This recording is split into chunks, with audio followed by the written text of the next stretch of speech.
Hi, my name is Oskar. I'm a Swedish emergency physician and a registrar in anesthesia. I'd very much recommend anyone to come over here, and if you're having thoughts about it, just do it.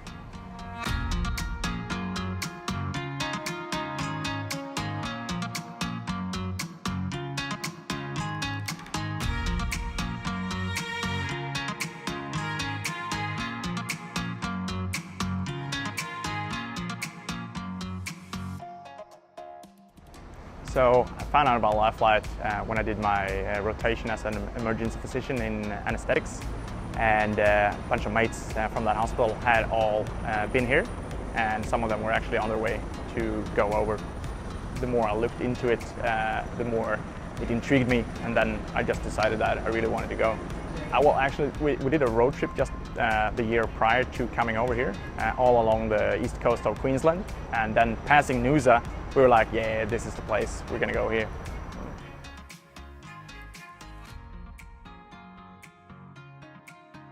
I would be keen to describe that in one word that is a tad bit tedious, but if you start out in good time, count on at least a year ahead and be patient.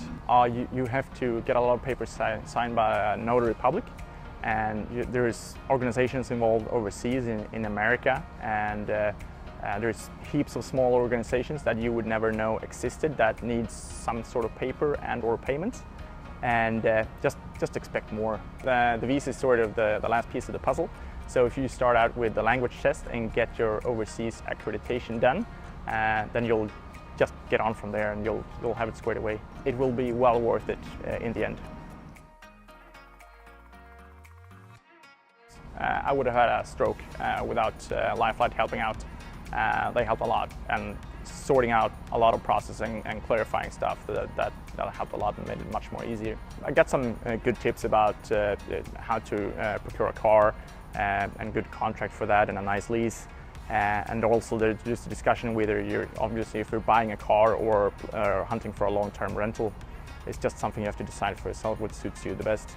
So initially I had found a beach house for us, which actually is a bit different from home, because at home you'll set up a contract pretty long time before you actually move in, whereas here it could be as short of like a couple of weeks or a month. Well, it's from living in south of Sweden, where we have beaches, but still a cold winter. This has been like a big, perfect summer. And the beach life here and the lifestyle is just amazing. My wife acclimatized very well and quickly, and she's from Portugal, so she loves hanging out on the beach. And here's heaps of beaches, which is very nice, and the family settled in very well quickly. Yeah, that was an intense 8 days. Not only settling in for the helicopter training, but also the medical part of it to learn the SOPs and what's what and what goes where. And it was very intense. Yeah, but it helped, and it's and also acknowledging that you're not just a medical piece of the team. You're actually part of the helicopter crew. It was really good. Oh, it's very different. Since I do 99% of my work in an in-hospital environment, this I'd say is very different. Yeah, so the difference here is, whereas back home I'd have maybe 1 or 2 days off a week, here I'd have at least 3 to 4 days off a week, whereas the rest of the time I'm either on base or on call. So I'm actually more bound to home here than compared to home, but I've also have more time where I'm completely free and I can spend the time with my family on the beach.